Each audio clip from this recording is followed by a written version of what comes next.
Msiba? Zakia kafa.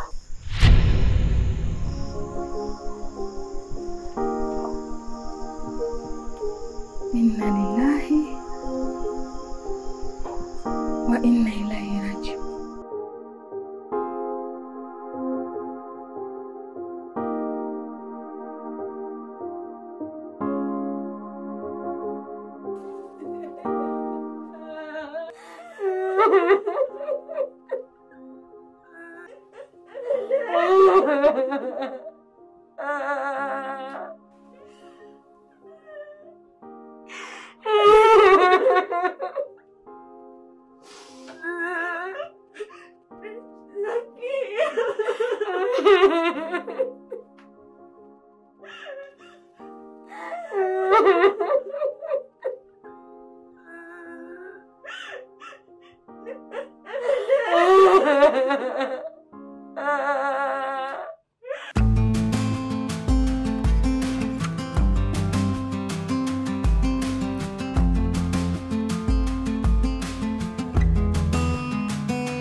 Wewe nini? Mikono kichwani unalia nini? Kuna msiba. Msiba wa nani? Zakia ametoka sisi. Zakia amefariki jamani. Zakia ameniachana nani duniani?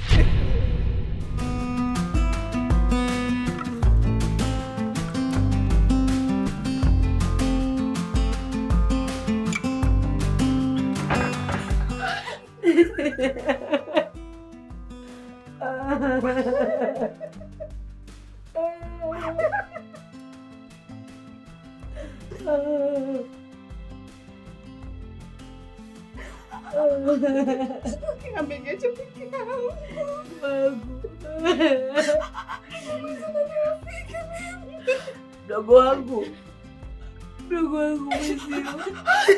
Mdogo wangu.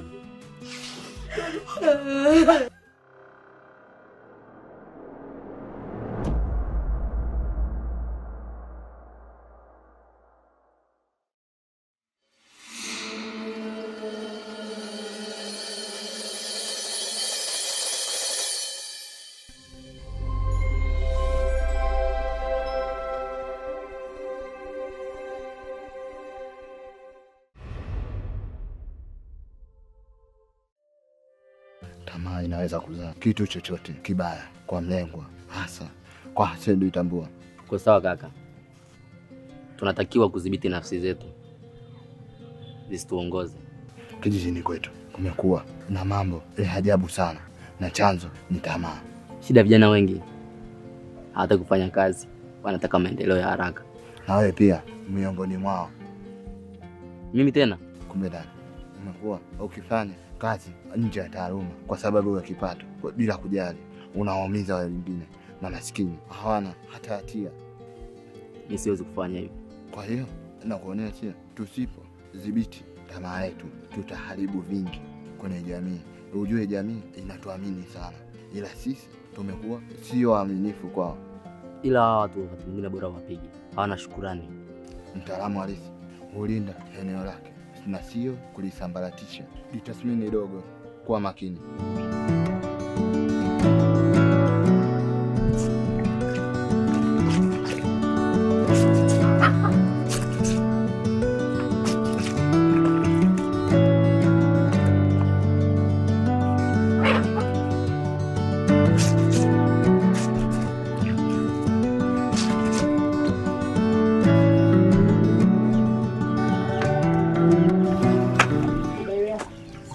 Karibu.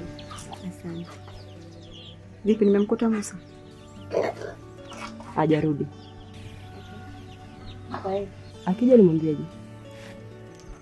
Mwambie nilikuja kufuata mzigo wangu. Ikiwezekana niletee nyumbani. Haya, akija nitamwambia.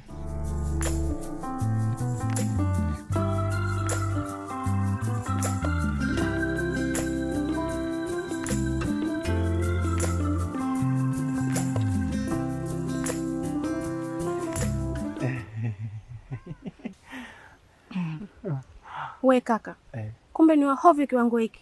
Hujui kama mimi ni mke wa mtu? Awe, Mke wa mtu unamjua wewe? Au hivyo vikuku vya wateja ndio vinakuchanganya mpaka unasahau majukumu yako? Haya kuhusu. Naona nakumiza kichwa sana. Ukiweza, njoo tushare. Mume wetu ana ubavu sana, mimi utaenjoy. Acha. Unajua, unaweza ukajikuta unapigwa hata kama unaishi na mganga. Niguse hata kwa bahati mbaya uone. Wewe sitaki mazoea kimara malaya. Koma kama ulivyokoma. Achi.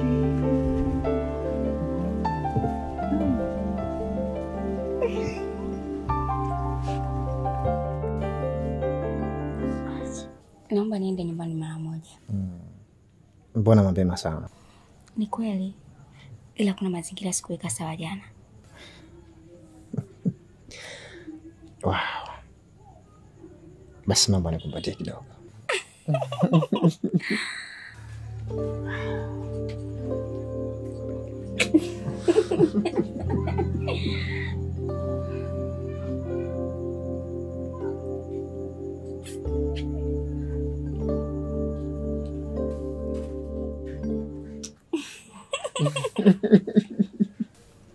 Ila nitawahi kurudi. Nataka nije nikufulie nguo zako. Alafu leo nataka nipike hapa. Tule pamoja na wadogo zetu. Sawa. Nakuamini.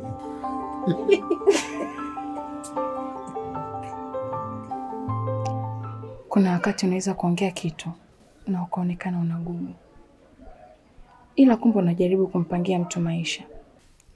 Mimi nafikiri ni mtoto tu dada. Akikua atajitambua. Sio kweli. Vya kurithi mdogo wangu. Mbona wewe hukua hivyo? Na mpaka sasa hauko hivyo. Ina maana wewe huwajui wanaume? Mimi naona ni tabia tu. Alafu hata kabila lao linachangia. Kiukweli kuna muda naona mama kaniachia mzigo sana. Mungu hawezi kumpa mtu mema tu. Lazima ampe na mitihani. Ili kuna wakati atambue wajibu wake.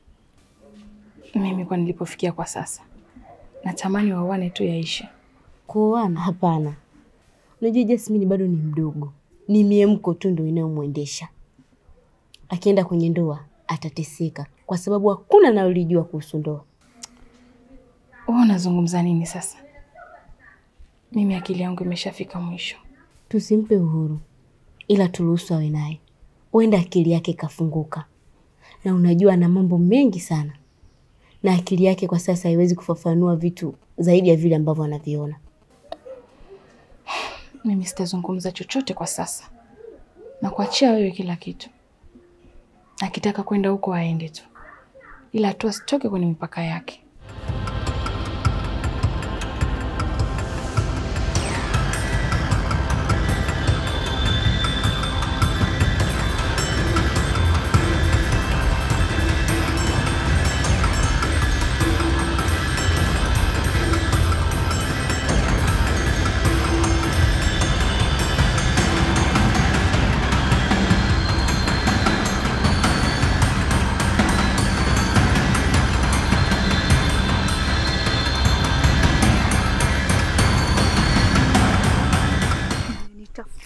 Mwenyewe hakika sikubali.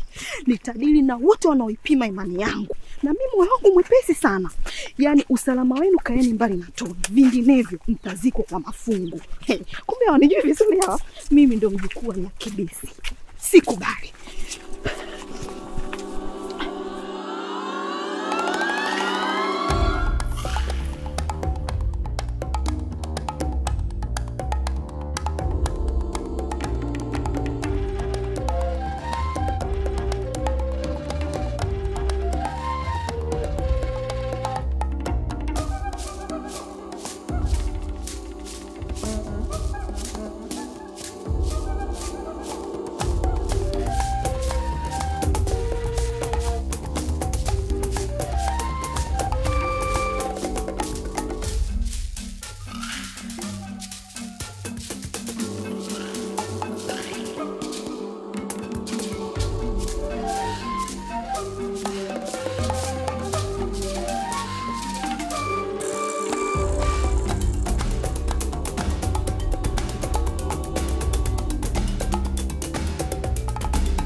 Usiogope.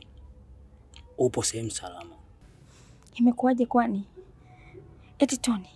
Tulia. Upo sehemu salama. Na kila kitu kitakaa sawa. Kuna majaribu yanaendelea kwenu. Na msababishaji ni wewe Tony.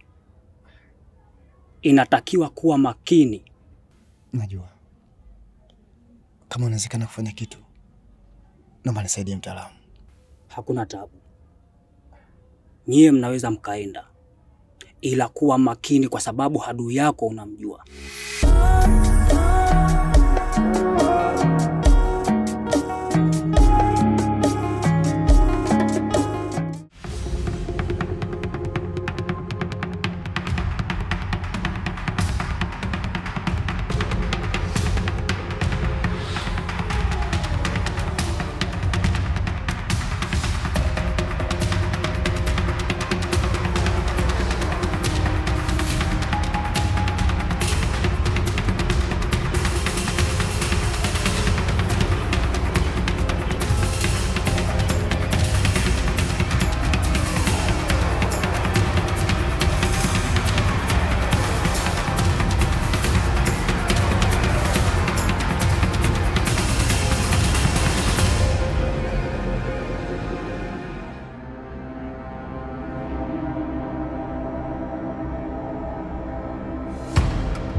Huenda mkaa mna visasi vyenu, wewe na hawa washiriki na wenzio.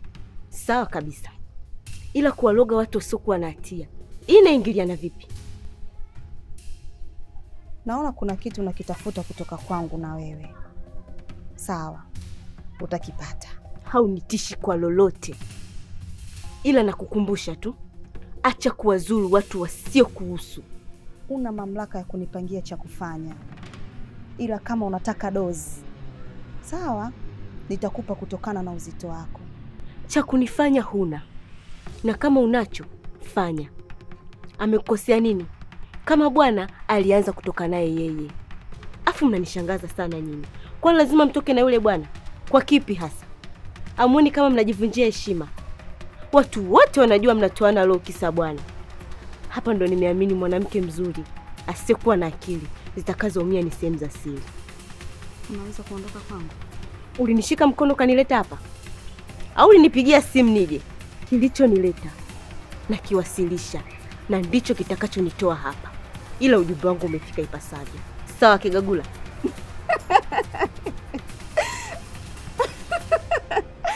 Yaani namuona kabisa swala akiwa anamlazimisha simba ili amtafune. Ila ako kamdomo kako waga kanaponzaga shingo. Vita ya panzi ni furaha kwa kunguru. Nimeupenda sana mchezo wenu, wewe na huyo Zakia. Endeleeni kucheza, sisi tukiwa tunaikaribia ndoa ya Toni na yule ampendaye kweli.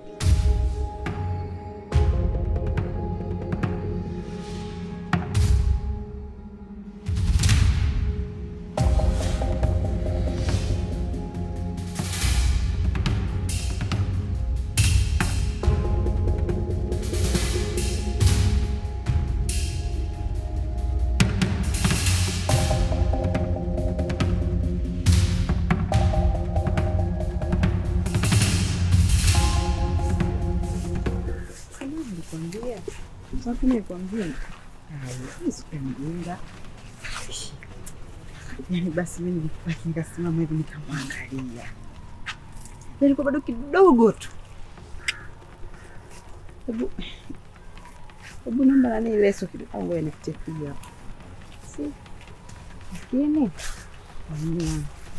bado sana bado mimi wewe kusikia mimi bado. Leso. Kama mimi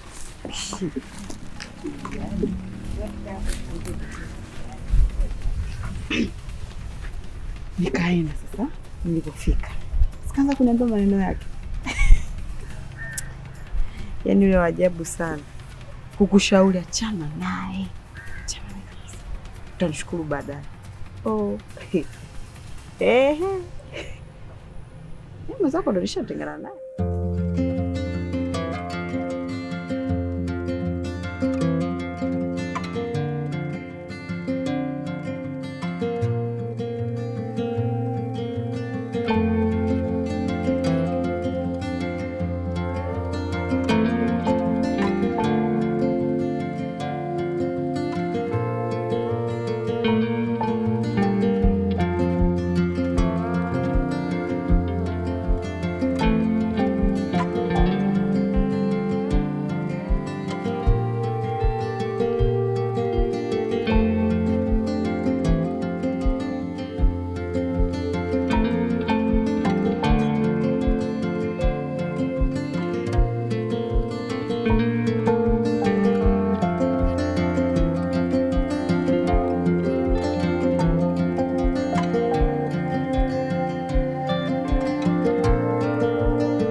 Unasemaje? Kufanya nini? Kula Juma bovu.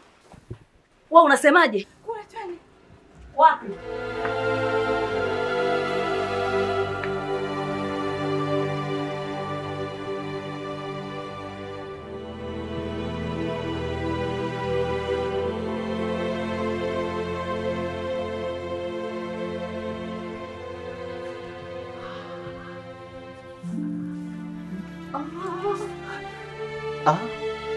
Zakia. Zakia.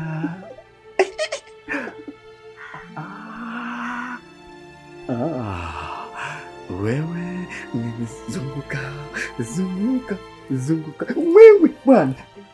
Zunguka, zunguka, zunguka, zunguka, zunguka, zunguka.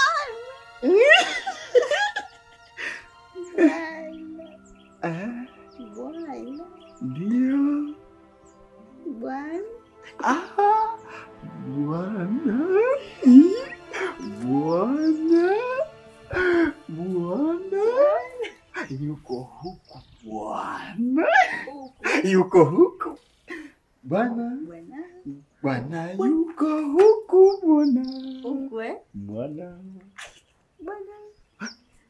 Yupo huku bwana.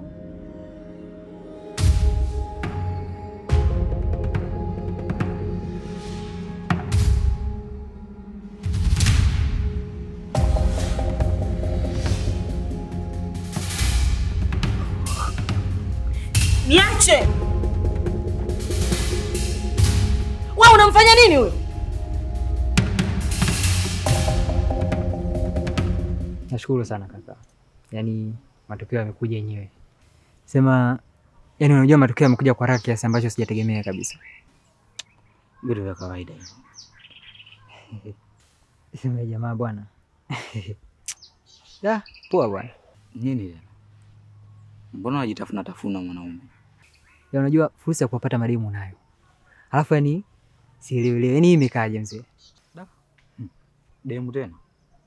Maisha yangu yenyewe demu tosha. Yananiendesha balaa. Nikaongeze tena balaa. Itakaaje? Amna, wewe unajiogopa tu. Yana mimi fursa ya kuwapata unao na kuamudu. Kwa sababu sio kila demu anapenda pesa kihivyo. Hapo ndipo mnapofeli vijana wengi sana. Mwanamke ni kama chombo cha starehe. Unawezaje kupata starehe nzuri bila kugharamia? Hapo utaruhusu maumivu sana sababu za msingi. Pesa ndio kilainisha mahusiano, alafu kisha ndoa. Ishike usidanganyike. Mimi siamini huo mfumo baba. Kwa makini sana. Uenda hata yule naye ana utoto ndani yake. Akili yake kwa sasa inawaza ngono tu. Ila wakati ukifika, akijua wajibu wake vizuri, na wewe kabaki na fikra zako hizo, sitashangaa kuona unaacho. Na unajua kugharamia ukamchukua. Nini kwa lugha nyingine anasema kuonga. Ila ukweli ni kwamba hauwezi kuvuna usipopapanda. Mbona kama unanitisha mzee?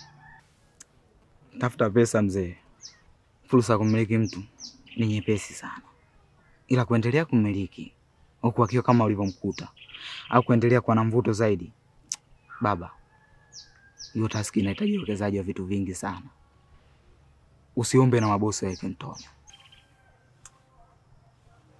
Ngani wa shambani. Mlimaji anaeleweka na mzugaji anaeleweka. Endelea kwa bisho. Shamba litakutupa. Sipojua yako thamani, utapoteza amani. Oh Tunu, oh Tunu. Usipojua yako thamani, utapoteza amani. Oh Tunu, oh Tunu. Heshima haijengwi siku moja, kuna 10 hapa kungoja, anakuumiza soa mbali ni ndugu. Unatoa mapenzi moyo moja, ukivumilia tovionja. Umewangu Zakia anaumwa sana. Ndio. Sawa.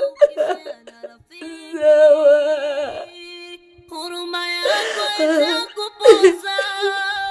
Bibi yangu aliwahi kuniambia, sio kila anayeongea peke yake barabarani ukadhani kuwa ni chizi.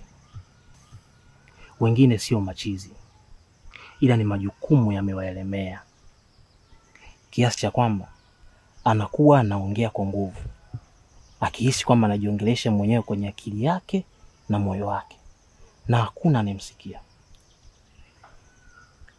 Sikuwa na hakika na hayo maneno, ila kadri ninavyozidi kukua na yaamini. Sijui wanataka nini hawa wanawake, ndugu yangu. Kama ni upendo mimi nilimuonyesha, na nyumbani nikamtambulisha, lakini bado akawa anafikia Elize nyumbani. Mbaya zaidi, anataka kutoroza watu wasiokuwa na hatia. Hii imekaaje hii? Yaani tukifanya masiala mimi naweza nikawa chizi masiala tu yani. Kabisa. Unajua, nilikuja kwako nikakuona unaongea peke yako, ila nikakausha. Sasa nimejua kwa nini. Kaka, hili limeshakuwa tatizo, inabidi tulikabili mapema. Upo sawa sana. Sasa hivi nitakiwa niongeze maombi na niwaite watu wa jumuiya, wao wanakuja sana kusali pale nyumbani. Jumuiya tena? Ndio. Maana mtegemeaye Mungu hateteleki kamwe. Maana hili swala bila Mungu sio nini kitoboa kabisa. Kwa ibada zenyewe za viraka hizi kaka, Jumamosi unazini, Jumapili upo kanisani. Kaka, wewe ni kama vuguvugu, kwenye baridi haupo, kwenye joto haupo. Kaka, usipoangalia tutakupoteza. Usimtishe basi. Wewe vipi? Mimi hata sina muda na hilo. Ila ukweli ni kwamba dawa ya moto ni moto. Yule binti hana masiara hata kidogo kaka. Halafu niambia, hivi ni kawaida au ulivuka mipaka? Shida nyinyi ufundi ni mwingi sana, na kuwafanyia watoto watu vitu vipi. Madhara yake ndo haya, wananogewa. Naona na njaa. Tunda kitu kale. Wanayafurahia wangapi? Ni kama napewa upendo maigizo na sio wa kweli. Siku zote maji yaliyotulia ndio mabaya sana. Ndio. Huwa hayana masiala kabisa. Unapaswa kuwa na makini sana. Fact. Nachoipendea hii dunia, kila kitu kiko chini yake, na wamiliki wa hapa wanaikanyaga. Ile yenyewe haichoki, inaendelea kuwahudumia. Ni sawa na mgongo wa mkono wa mama. Hata ichafuke vipi uchafu wa mtoto, mama huwa hajali wala kuhususa mkono au mgongo. Badala yake huosha na kumhifadhia mwanae ili kesho uchafue tena. Japokuwa wengine wanaona wazazi wao kama sio kitu mbele yao, wanafanya vitu vya hovyo bila kujali wala kuhofia. Nje ya malezi, uruka binafsi wa sababu sana. Wengine wanashindwa kuzuia tamaa zao. Jasmine anampenda sana Twangoma. Najua. Na wewe ndio rafiki mkubwa wa Twangoma. Nashukuru macho yangu nje ya kutazama anaona. Naomba uwe rafiki mwema kwa Twangoma, maana yule ndio furaha ya mdogo wangu. Naheshimu sana bonde ya rafiki wetu. Sioni kitacholeta maafa kwetu. Na iwe hivyo. Yaruhusu macho yetu yapate nafasi ya kuona yaliyo usoni mwetu, ila tusiruhusu kuona yaliyo moyoni mwetu, maana ni mabaya, yanaita taswira mbaya na uhasama mkubwa sana. Napenda sana unapoishi, ila sifurahishwi na maisha yako. Haja kuwa tegemezi, kumbuka kuna kufa. Huenda mimi nikalisishwa au nikashika nafasi hiyo kwa muda. Wewe uone kama nitakuwa natamba? Sawa. mimi na matatizo ya macho. Mchana usio ni vizuri. Acha litue.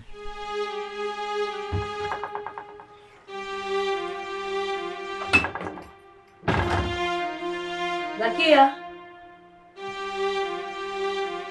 Zakia.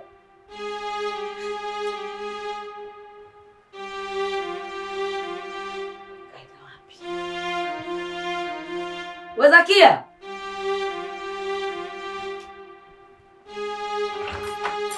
Zakia.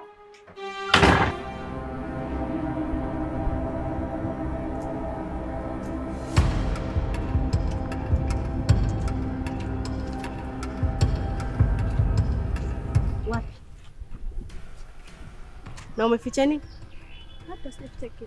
Hivi wewe unanyegeza namna gani? Naongea na wewe. Kutwa kucha unawaza ngono tu. Wewe uchoki? Nilikuwa simuelewi dada. Sasa hivi namuelewa. Wewe kuna maisha nje ya hizo lungu. Umesikia wewe mpumbavu? Utaishia kugongwa tu na watu watalocha. Ubaki na manundu. Utakuwa huna jipya na wala laza kwao. Mpumbavu wa mwisho wewe. Aya, nyumbani. Na ukiendelea kuleta hizo tabia zako za kibatabata nitakuwa nakutia makofi kila nitakapokukuta. Na umwambia huyo boy wako aache usenge. Anakaja kukugonga tu alafu aikuja kukuletea kitu ya maisha. Sasa unaangalia game gani jamani? Basi ile juzi mke wangu. Ukaniletea utoto mwenyewe. Nilikuwa nakuchora tu. Upi? Si ule wakati nilikuwa nakula vitu vyangu. Wewe ulikuwa unakumbuka unasema.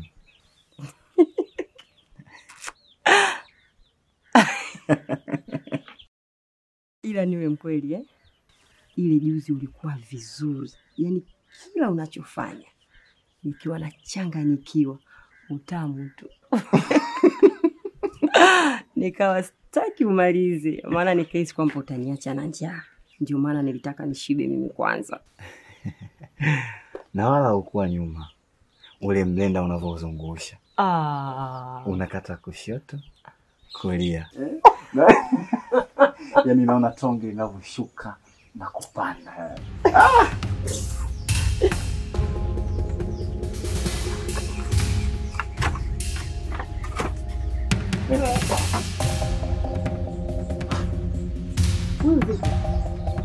Twende bwana, mimi nataka.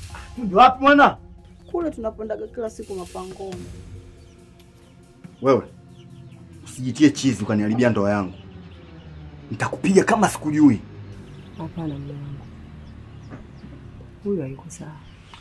Mke wangu, tabia zake za kipuuzi huko mtaani zinajulikana. Sasa nakutuma. Nenda kamwambie aliyekutuma. Hizi njama mimi nazijua. Na ukiendelea tena nitakuumiza. Tuondoke, mimi nataka. Nataka hii. Mke wangu, majaribu ujue haya. Ukisikia kuua bila kukusudia.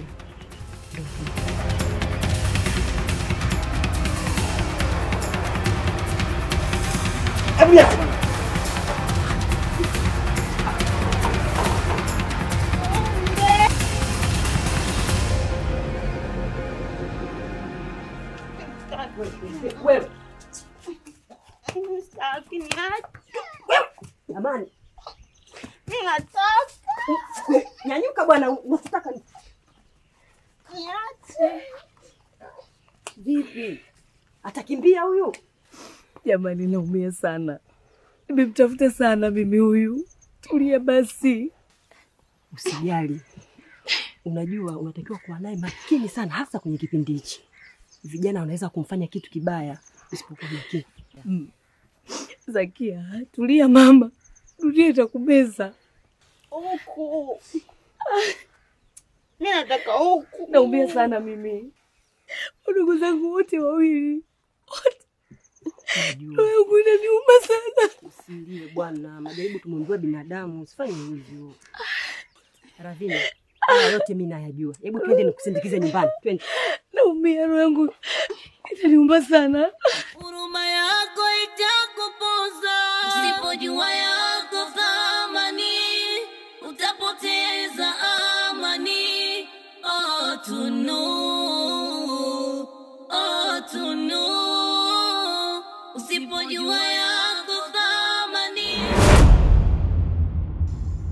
kesho atachagua kula kwanza au kuzika.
Nahisi kuna jambo haliko sawa. Kuna nini tena? Kuna namna ya moyo wangu umeuma. Hii sio hali ya kawaida. Kwa tunafanyaje? Kafanye maandalizi.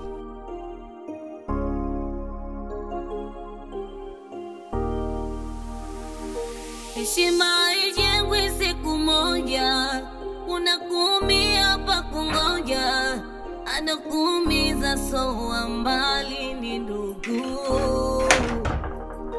Unatoa mapenzi moyo moja, ukivumilia tovionja, ila usaliti ndo hatari ni sumu. Chakula kitamu kishiana ndugu. Pole sana dada. Asante, nimepoa. Matatizo huwa yapigi hodi ili tujue tunajiandaa vipi. Yana na mtihani mkubwa sana. Tunu naye ameenda kufanya mambo bila kujua utaumia vipi. Tena bado Mungu ameenda kukupa huu mtihani. Unayosema ni kweli kabisa. Kama unavyoona, rafiki yako kipenzi ndio wewe hapo, mdogo wangu. Unajua siamini. Yaani naona kama naota. Siamini. Mungu amtupe mja wake. Amini atapita tu. Haiwezekani upate na mapigo mawili kwa wakati mmoja. Amini yatapita tu. Vumilia, sawa? Naomba sana Mungu nisaidie. Naomba Mungu iwe hivyo. Naomba Mungu iwe hivyo. Nakuombea dua lako lifike na lipate kujibiwa kwa wakati, ili tu upate kupumua. Usimamisha jua kwenye wingu kali, penye riziki na chuki hujitokeza. Hata ndugu yako pende ufike mbali, pendo wa kweli hujitokeza. Uzidi vikwazo ufuta dosari. Ni ngumu, ila nimeshindwa kuvumilia. Tongoma, nakupenda kuliko. Hata mimi nakupenda. Because bila wewe hakuna mapenzi ambayo yangezaliwa baina yangu mimi na Jasmine. Sijamaanisha hivyo. Yaani nakupenda kimapenzi. Hiyo inawezekana vipi? Inawezekana. Kwani mwanzo inawezekanaje? Unajua katika kitu najitoa kwenye maisha yangu ni kudate na wewe. Yaani nilikosea sana. Maana sikujua kama kuna dodo limeandaliwa na Mungu kwa ajili yangu. Ila nikwambie tu, wewe ulitumika kama njia na sio vinginevyo. Kwa hiyo tafadhali naomba usilete mambo kabisa. Nakuelewa. Lakini naomba unisaidie. Japo leo tu. One night sio? Hiyo ilitokea mara moja tu na haiwezi kutokea tena kwangu. Alafu nikwambie kitu. Yaani mtu atakayebahatika kuwa na wewe atakuwa amepata mtu kweli kweli. Kwanza akili zako mpaka matendo yako kitandani. Ila amini, mimi sio mchezaji wa mabinti za watu. Usipojua yako thamani, utapotea.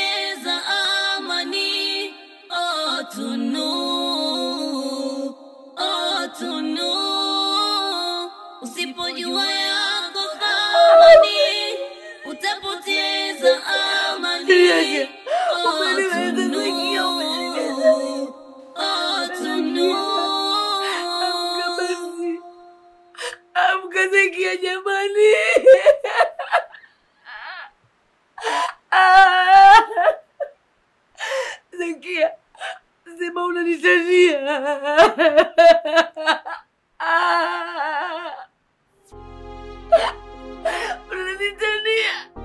Wezi kuondoka Zakia. Amka mdogo wangu tuongee. Amka basi. Umeniacha kweli Zakia.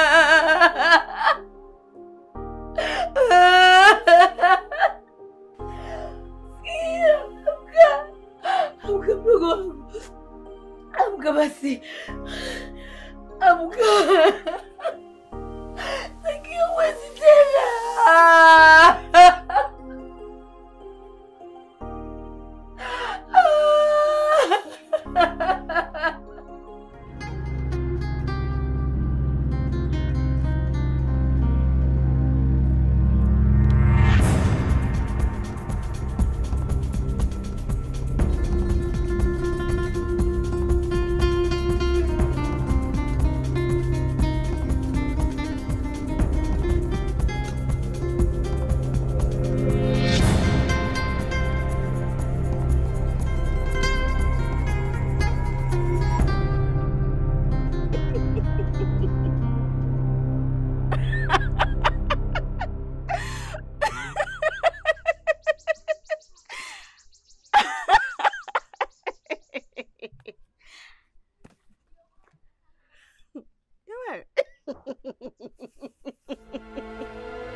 Dada. Abe. Umesikia taarifa za msiba? Msiba? Zakia kafa.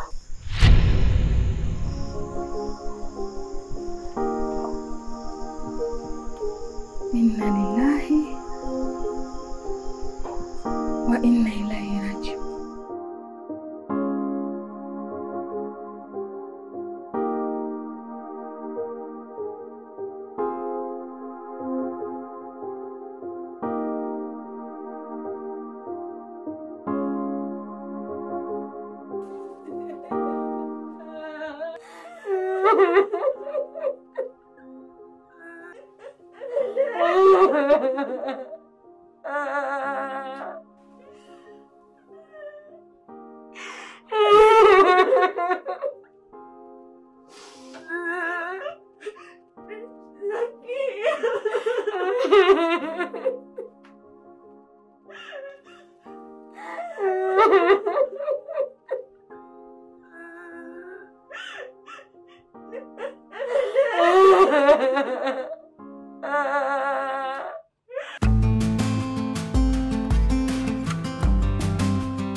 Wewe nini? Mikono kichwani unalia nini? Kuna msiba. Msiba wa nani? Zakia ametoka sisi. Zakia amefariki jamani. Zakia ameniacha na nani duniani?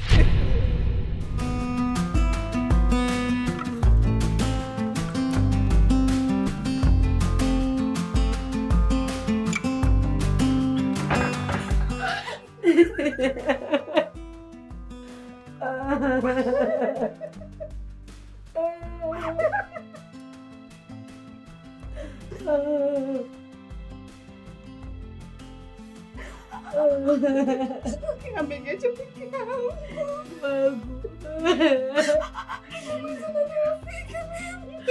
Mdogo wangu. Mdogo wangu mzima. Mdogo wangu.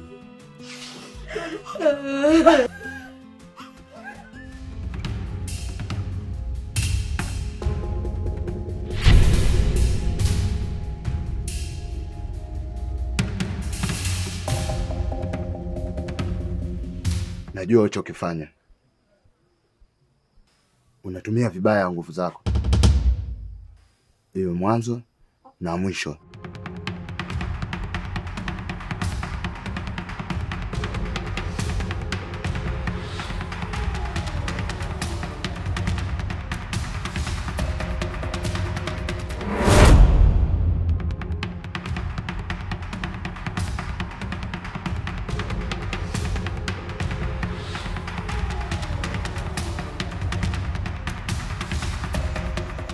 hatimaye nimeshinda.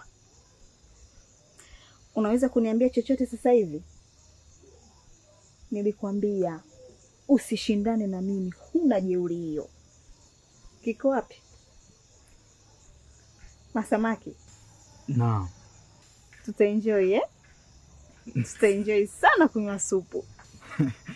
Asa wewe mpenda paja. Nasubiri wazike lile gomba, wakiamini ni mwili wa huyu mzushi, ili tupate kunywa supu ya uhakika kabisa.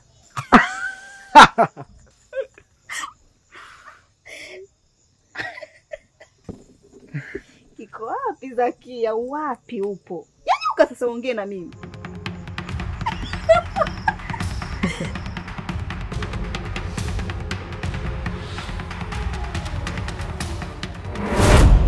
Kweli hakuna maarifa yasiokuwa na ncha. Hatimaye historia ya Zakia imemalizika.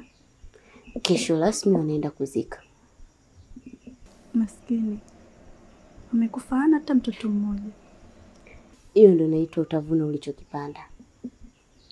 Na kutokana na matendo yako, mateso utalipo. Mbona kama unahuzunika? Kama Zakia ndo ameshakufa, hawezi kurudi tena. Na kwangu mimi naona safi tu. Kuna roho ngumu sana unajua. Kuna wakati utafika utakuwa. Utajua matumizi ya usiku na mchana. Sipojua yako thamani, utapoteza amani. Oh Tunu, oh Tunu. Usipojua yako thamani, utapoteza amani. Dada, unadhani unajua kifo cha dada Zakia? Ni mipango ya Mungu mdogo wangu. Ila inaniuma sana. Tunazidi kupungua. Mimi naamini sio bure. Kuna namna hapa. Tulia mdogo wangu. Kipindi hiki tunatakiwa kuwa makini sana. Tena sana. Sisi hatuna ubaya na mtu. Ifike hatua mtu atudhuru. Hapana. Hiyo haiko sawa. Dada unaongea tu. Ila mimi ninachosema kina mantiki kabisa. Najua unaumia sana. Kwa sasa hauwezi kuwa na utulivu wa kufikiria vizuri. Hebu pumzika kwanza. Wanayafurahia wangapi? Ni kama napewa upendo maigizo na sio wa kweli. Ya kuvunja moyo yanaumiza, mengi machungu kuzidi shubiri. Rafiki wa kweli Zakia anakuhitaji kwa gharama yoyote ile kwenye maisha yake. Kwa kawaida yuko sawa. Ila anachonikela mimi, anatumia ushirikina. Hiyo ndo mbaya zaidi. Yuko tayari kutoa uhai wa mtu. Watu kama wale wakiingia kwenye ndoa, hawakubali kuwa chini ya mwanaume hata siku moja. Wanataka wao tu ndio wawe viongozi wa familia. Kwa sasa hivi unatakiwa kujua kwamba upo kwenye vita nzito sana. Sio wewe tu, mpaka kaka yako. Ukiona mtu yuko tayari kufanya mapenzi na mtu asiyempenda kwa ajili tu ya kutimiza lengo lake, oya, iko kiumbe kiogope. Ni bora kuishi na mnyama mkali kuliko mwanamke aliyebadilika na kuongozwa na tamaa zake. Nafsi. Hii nafsi, ukiruhusu ikuongoze, utakuwa una tofauti na mnyama asiokuwa na utashi.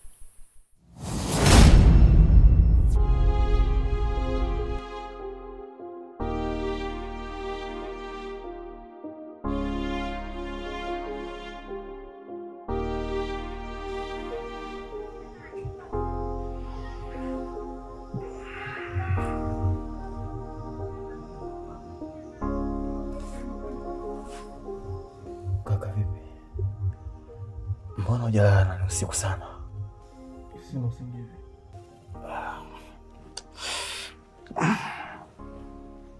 Pole. Najua unawaza sana.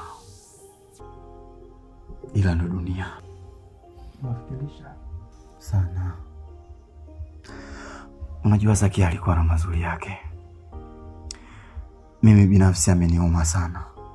Amekufa mapema sana. Ni bora ningeacha hata mtoto mmoja wa kumbusho. Acha kabisa. Zakia alikuwa mzuri na anavutia.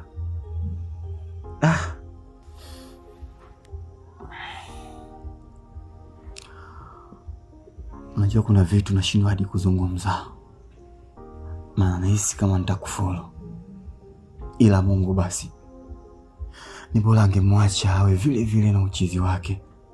Kuna watu walikuwa wanahitaji kumuona. Ona sasa.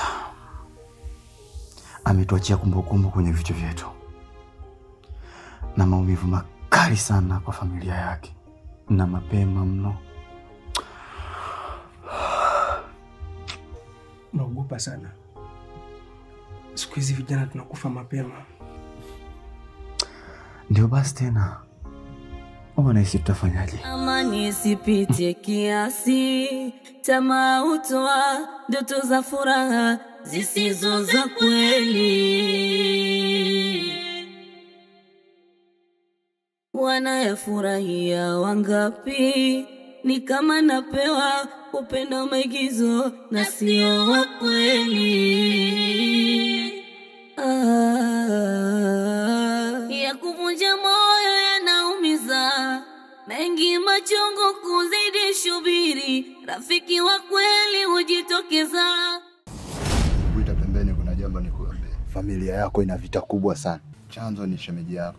Na huyu mtu akiwa hai, basi uhai wenu huko hatarini. Likumbuke hili siku zote na usilipuuze.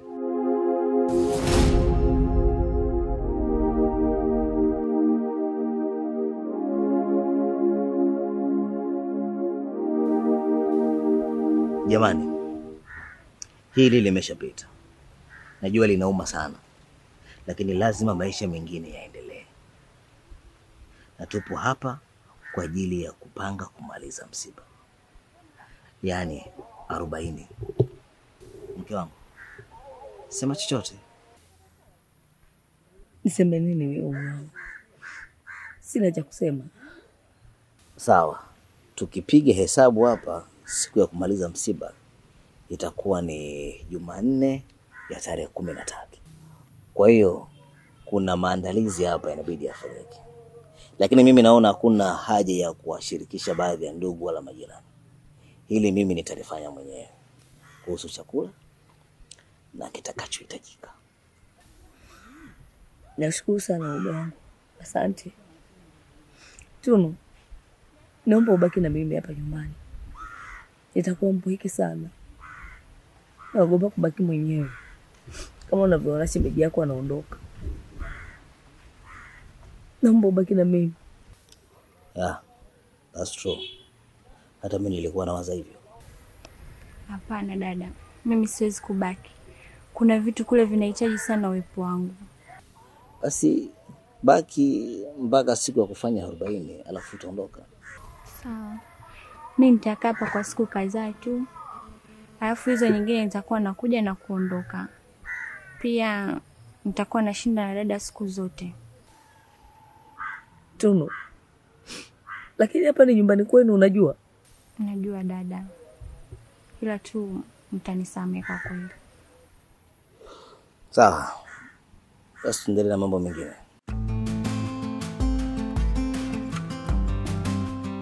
Kimepita kipindi kirefu sana na mambo mengi sana yametokea na yamekwenda zake.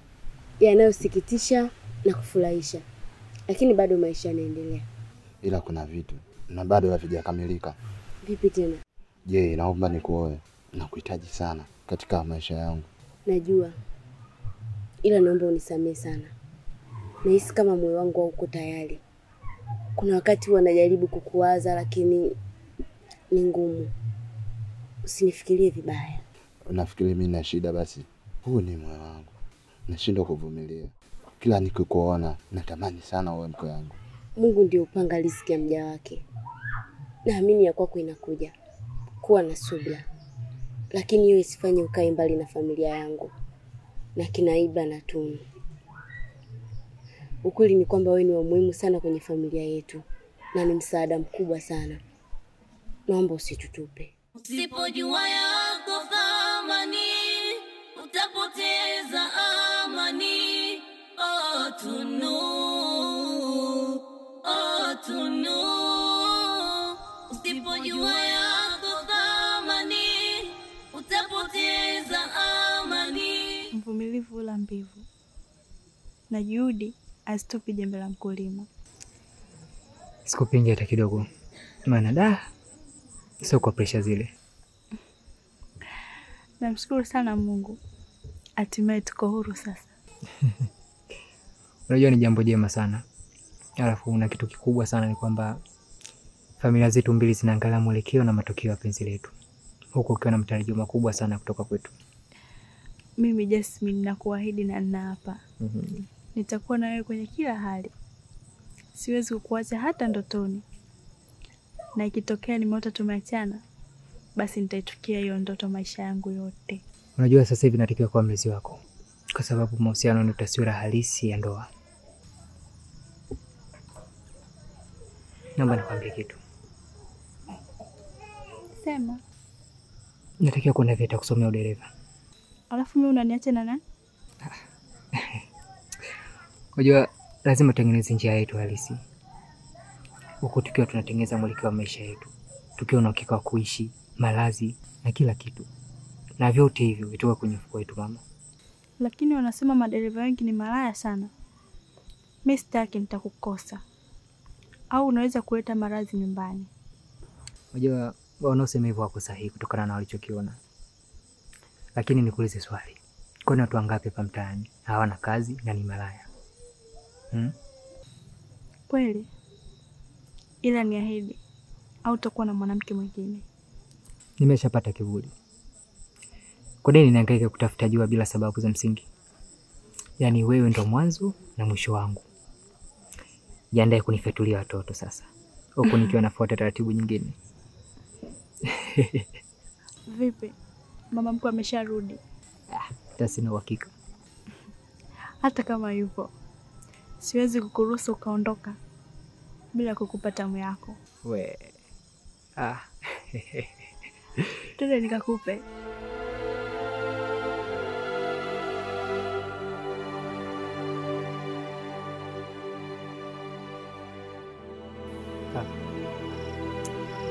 Target yangu ilikuwa niendelee kukimbiza kule, ili niweze kupata fedha nikutumie, ili walau kidogo niweze kuwezeka bahati hapa. Sasa tatizo mambo yameenda tofauti kidogo. Unajua hata hapo ulipofikia, mshukuru sana Mungu. Sio kazi ndogo najua hii. Lakini wewe unayajua malengo yangu. Hivi wewe ni wa kunitangulia? Unajua nini? Wakati sina panga yetu, kumbuka Mungu naye ana mipango yake dhidi yetu.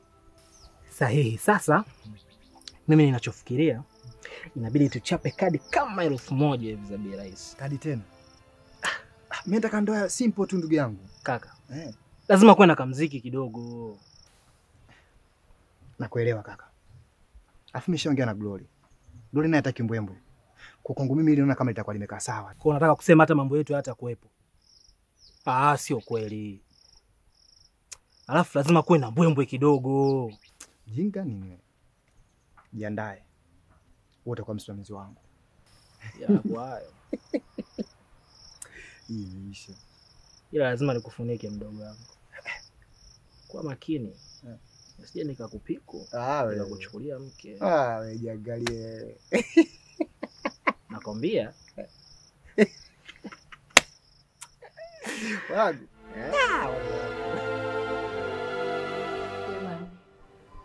Kuhusu sare, kitambaa tumeshachagua. Na ukumbi tutapamba sisi wenyewe kama mnavyojua, sio shida zetu kabisa. Safi. Na kuhusu gauni la Glory, unasema unakodisha bei gani? Hilo pia liko tayari. Kuna mteja wetu amesema hana zawadi, kwa hiyo atamvalisha na kumpamba. Acha. Watu na neema zenu. na Jasmine ya kuwa nyuma. Amesha kushonea suti yako kitambo.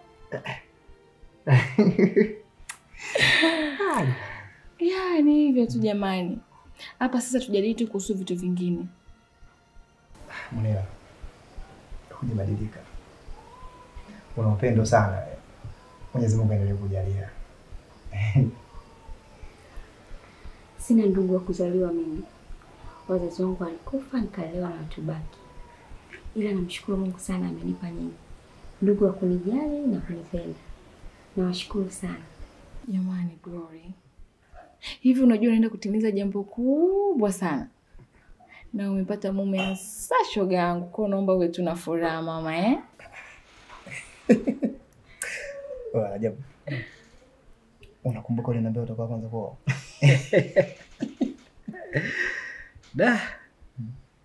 Kaka. Binadamu siku zote tunakuwa na mipango yetu. Ila Mungu ana mipango yake. Kwa kuwa bado niko na Mungu. Soon tunakiwasha. Dada miezi 2-3 hii. Lazima tualipe. Hatimaye ametimia. Unakumbuka Munira? Tulishia kuongea kwamba ipo siku tusolewa na hawa watu. Vizuri sana. Leo sio ndoto tena. Hatimaye ametimia.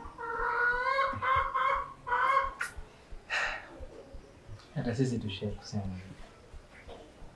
Japokuwa tumepitia mengi. Lakini sasa tuna mambo mengi. Hapo kwenye mambo mengi hapo. Kuna kina Imelda na kina Doris walipita. Kuna muda ilifanya vizuri kwenye mechi. Maandalizi yanahusika. Mechi za kirafiki zinahusika.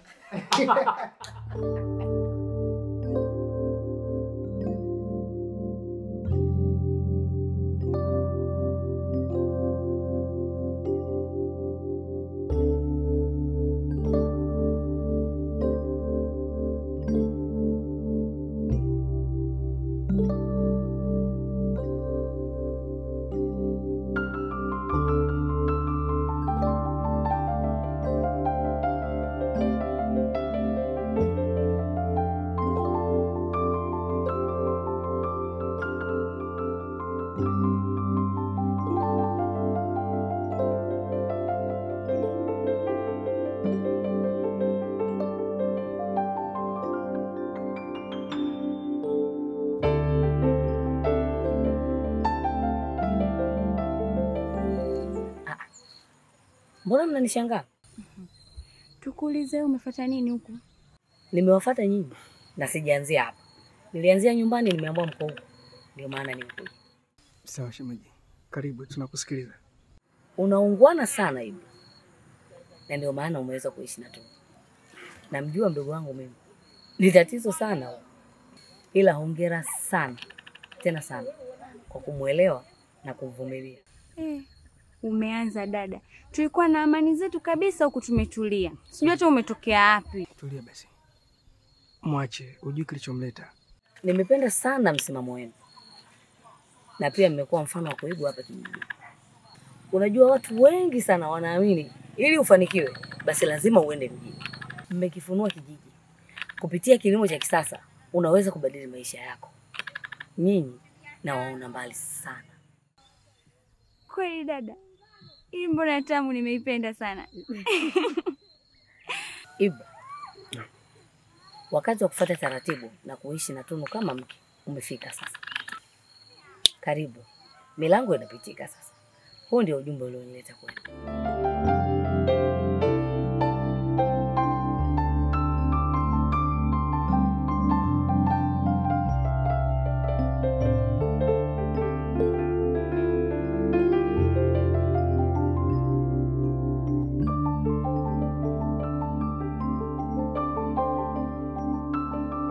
Jiona ni mtu mwenye bahati sana kuwa na familia ambayo inakujali kwenye kila kitu, na pia itumie nafasi hii vizuri uliopewa na dada ya wewe kuwa na Twangoma. Nakuelewa sana dada. Umekuwa upande wangu mpaka nakosa cha kukushukuru. Kila mtu ana mazuri na mabaya yake. Nisamehe na mimi, kwa sababu sio mkamilifu. Yashike mema ambayo unakufanyia, ili undugu wetu usije ukafa. Hata kama kuna baya ambayo nalifanya kwako. Unajua nini? Kuna muda huwa natumia njia mbaya ili kujenga msingi imara. Sawa dada. Na pia sitaacha kuwa karibu na familia yangu. Maana hakuna mtu ambaye anaweza kunifanya niwasahau dada zangu. Twangoma ni mwanaume sahihi sana kwako. Naomba usifanye jambo lolote lile la ujinga ambalo litafanya umpoteze. Utajutia. Maana sio rahisi kumpata mwanaume kama yeye. Sawa dada. Na kuahidi nitakuwa naye kwa kuzingatia maneno yako. Alafu kama kuna sehemu nitakuwa naenda tofauti, najua hutaniacha nipotee. Wewe ni mwalimu mzuri sana katika maisha yangu.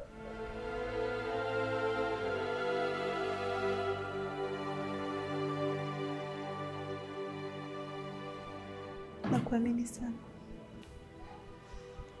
Mapenzi ni mazuri sana,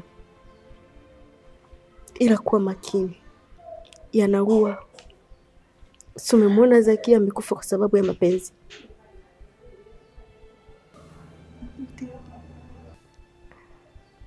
Ndugu zangu walipenda sehemu moja,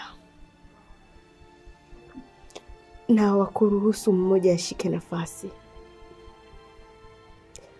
Lakini mwisho wa yote tunabidi tuheshimu hatima. Chakula kitamu ukishare na ndugu, mapenzi yanauma ukishare na rafiki. Mkuu amenituma niwaambie, hafurahi na matumizi ya nguvu zenu hata kidogo. Sasa anawakumbusha, ishini katika mifumo sahihi ya kichawi. Mkishinda kufanya hivyo, hatavumilia hata kidogo. Lakini mbona sisi hatuingilii katika mambo yenu? Ila nyinyi mnakuja kwetu na mnafanya mnachotaka. Siko hapa kwa sababu ya kupigishana kelele na wewe. Ukiona sawa, endelea kukaidi. Huyu mwenzako anamjua vizuri mkuu. Waga hapendi kuona watu wasiokuwa na hatia wakinyanyasika kwa sababu ya sentensi za kipumbavu. Akili kichwani, mawazo moyoni. Ukikosa kulia, utapata kushoto. Kazi kwenu.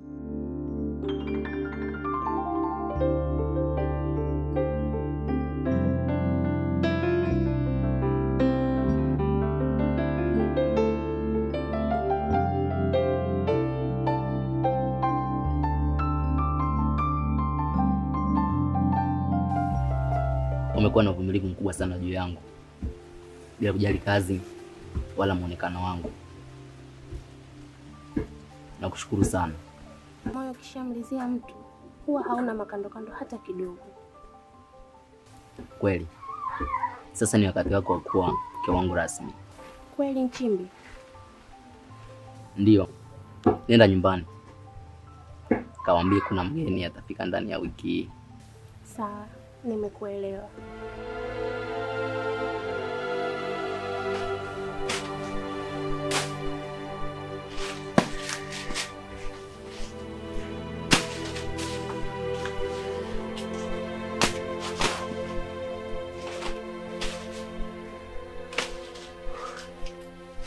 Habari za kazi?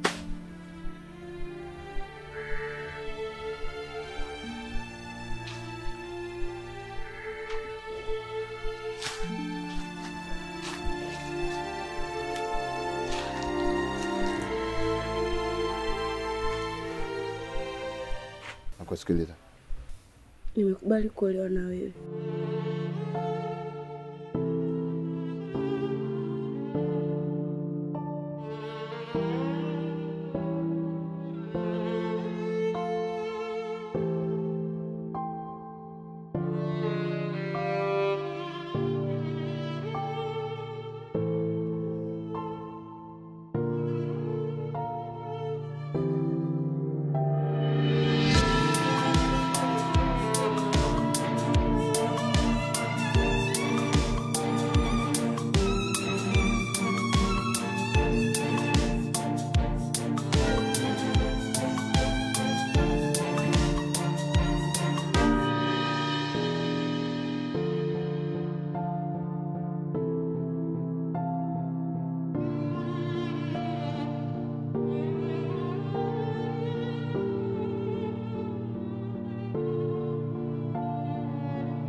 Heshima haijengwi siku moja, unakuumia pa kungoja, anakuumiza soa mbali ni ndugu. Unatoa mapenzi moyo moja, ukivumilia tovionja, ila usaliti ndo hatari ni sumu.